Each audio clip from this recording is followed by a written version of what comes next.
Welcome to this guide on kayaking equipment. We look at different types of boats and the costs second-hand, um, the personal equipment you might need and where to put your money. And by the end of it, you should have a rough idea of how to proceed if you want to get into the sport in a way that is flexible to the future and is yet a sensible way to start. So first of all, we look at touring kayaks as a general term, and after this we'll look at river running kayaks. So touring kayaks used on locks, flat water, canals, and with storage at the back, and they range in prices from new close to £1,000, and you'll see that estimated sort of reasonable second-hand price is typically half of that. Okay, so if we look at these are different manufacturers, Piranha and Wavesport, two similar boats. And again, you're seeing that the used price is about half. And I would recommend looking strongly at used boats for, as a beginner, they'll hold their value. So even if subsequently you find you don't wish to have a boat like that, you will be able to sell it for the same sort of money. All the depreciation happens from new in the first year maybe. So for most people, you would be much better to look at a second-hand boat and then maybe change it later on when you refine what you want. Okay, so sometimes it's possible to buy ex-rental boats or club boats, and they can probably be the best value, but probably not a boat you'd continue with into the future, but it would get you started. So used boats hold their value, that's definitely true. And the only exception to that would be if you cause damage to it, which would be fairly heavy white water accident. But a beginner is unlikely to do that, and I'll show you how to avoid those sort of problems with buying. Used boats are easy to sell, yeah. So on Facebook groups, one such as Used Kayaks UK, but there are others, some more reasonable. So yeah, so the warning here is if you are buying second hand, first of all, make sure it's not stolen as best you can. It's not that easy, but sensible precautions. But also avoid dent damage to the front or welded repairs. So if the boat's been split and then welded, or if it has a dent at the front, even if it has been pulled out again, it remains a weakness. So I would avoid those. Quite important to get the right size. The website for the manufacturer will have size guides, usually related to your weight. But not only the weight, there's length of legs and so on. So the advice there would be to sit in the boat and adjust it before you commit to buying it. Yeah. So then looking at the whitewater river running kayaks, these tend to be heavier, stronger. They're not as efficient to paddle for long distances. So if you wish for touring, you would look at a longer, thinner boat. But these are for rivers and can go up into quite serious rapids, and that's what they're designed for. But they're also suitable for a beginner, because if you go for a boat like this, you may find that you don't need to subsequently change it. Whereas if you went for a tour boat and found you liked white water, you would probably end up swapping out the boats. Likewise, these hold their value, so if you weren't happy with these, you could sell it and go for something else. Okay, so we'll look at a few typical ones. We're not recommending these in particular, just examples of the sort of things that are widely available. So Piranha is a manufacturer, their creek airboat, the River Runner is the 9R, just over £1,000, so £1,100 new, and used just less than half that.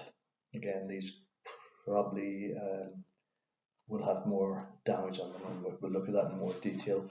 Scratches and scrapes make no problem at all, but you want to avoid the dents and structural weaknesses. So Piranha Magno is a similar boat, slightly less. These are all of the same sort of category. Wavesport is a different manufacturer. That's the Wavesport diesel there.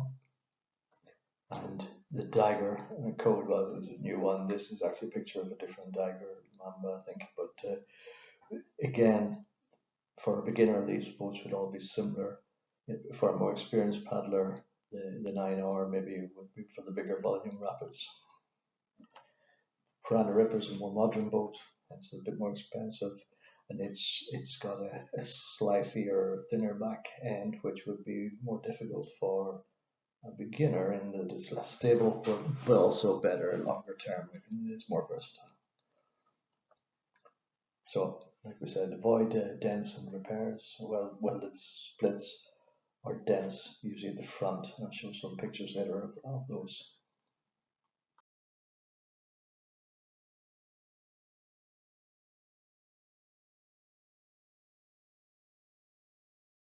Okay, so looking at personal equipment, here you're probably going to want to buy new, and the safety gear, the helmet and the buoyancy aid will all meet safety standards. So buoyancy aid is essential, but they widely range in price, and as I say, they're going to meet the same safety function, which is all you really need. So initially I would buy a cheaper one. Helmet likewise has to meet the safety standards, so again, I wouldn't necessarily go to an expensive one as a beginner. Wetsuit or dry suit? Okay, so this is where you get quite a big difference in cost. As a beginner, a wetsuit would probably suffice in that you're likely to be out in the better weather when the water's not as cold. A dry suit is a significant cost. However, it's the sort of cost that you may have saved by buying a second-hand boat rather than a new boat. So it's not, and what it does do is it opens up comfortable paddling all year round.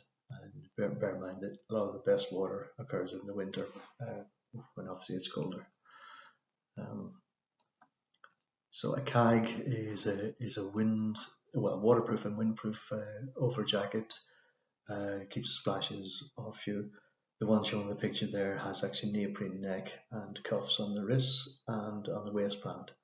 So in theory, it keeps you dry, but the main function is it keeps the wind off you and keeps you warm. In the middle of the image there, you're seeing kind of neoprene top and trousers. The neoprene top is known as a rash vest, and it's a thin layer that keeps you quite warm. You'll also need the rash vest and boots shown there at the bottom with neoprene socks. The neoprene socks are important, partly to keep your feet warm, but if you do have a dry suit, one of the weaknesses of the dry suit is the feet, and wearing those neoprene socks over the feet of the dry suit protects that, so it's well worth doing.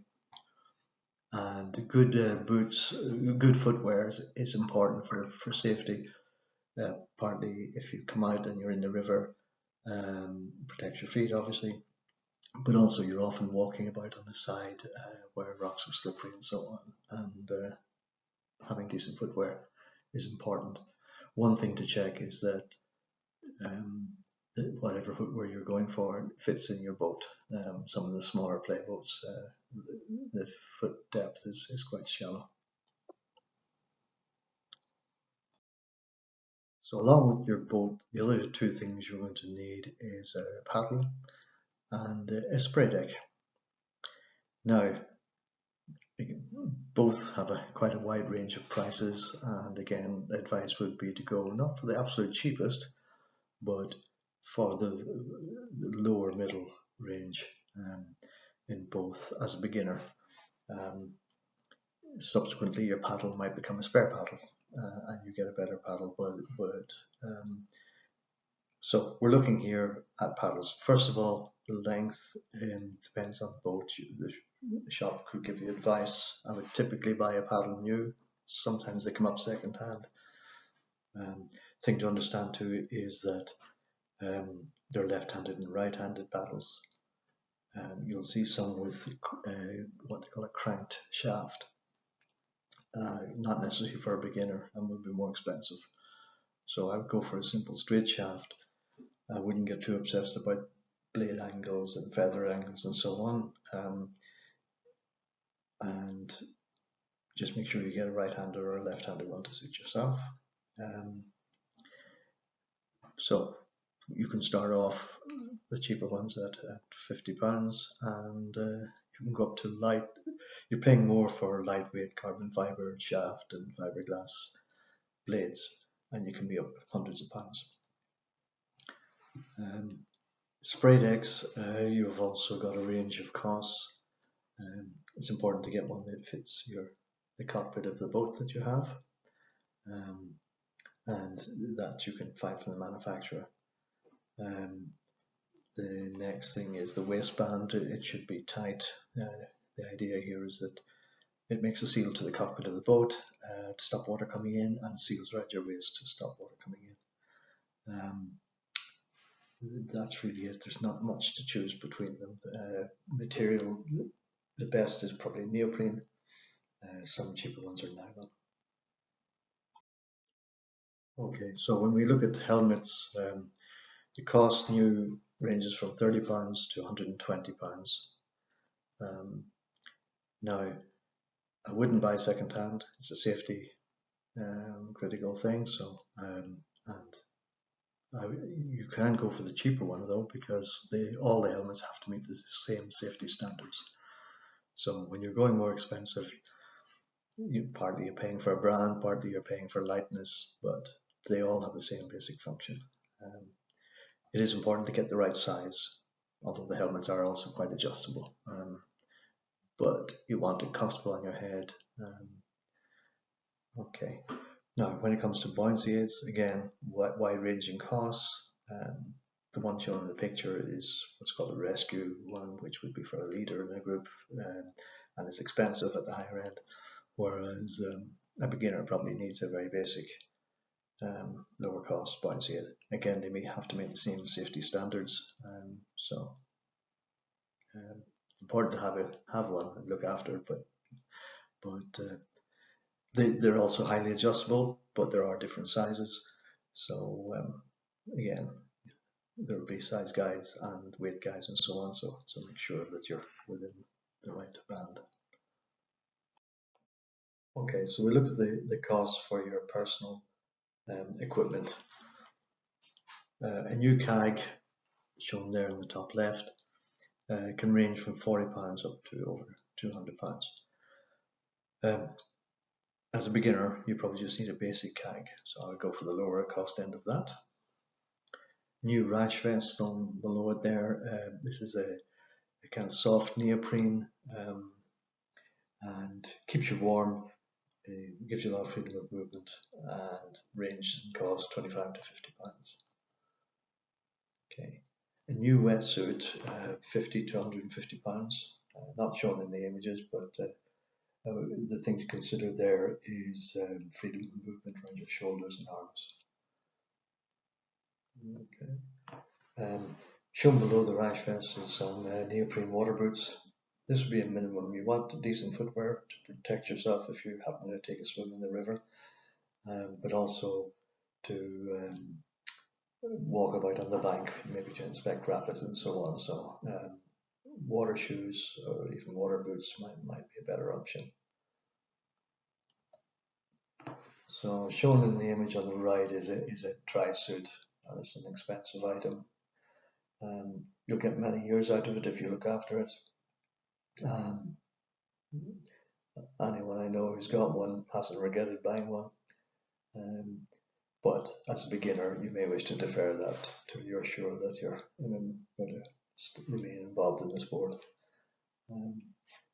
And there are considerations with dry suits. This one has a zip across the shoulders. Okay, a realistic look at the cost of getting into the sport if you're prepared to buy second-hand equipment when appropriate. So if we buy a used kayak, expect to spend about £300. New paddle, £50. Spray deck new, 25. Buoyancy aid new, 50. Helmet new, 30. Kayak new, 40. Rash vest new, 30. And water shoes, 30 upwards. So let's say the total cost £550. Now, 300 of that was your boat. You can almost certainly recoup that £300. So you would only be out £250 if you wish to leave the sport, and even some of that you could recover, for example, selling your paddle. Okay, so looking at cold weather paddling, the equipment you would need, almost certainly a dry suit, major expense. The other item shown there is a skull cap made of neoprene, keeps your head warm, you lose a lot of heat through your head, so that's very effective. And below that you're seeing what we refer to as pogies, but they are mitts that velcro around your shaft of the paddle and keep your hands extremely warm. Again, low cost, very effective. So the best rivers are in the winter, so this is why you might want to get this gear. Dry suit, 250 up to £500. Let's say you get 5 years out of it, and they can be repaired, but £100 a year doesn't seem unreasonable for the fun you can have. Neoprene skull cap shown at the top there, very effective. Let's say £20, £30. Pogies, again, £20 or so. All very effective.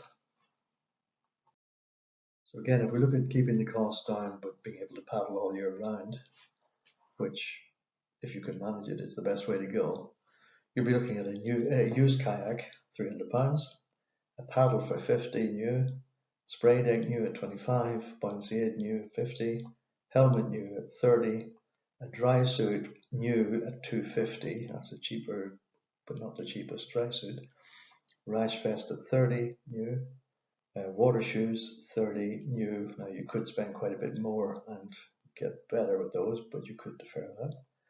Pogies, the hand warmers, £15 new, and a skull cap, £15 new. So there you're looking at a total of say £870, of which you could recoup about £400 if you were to sell off what you could sell.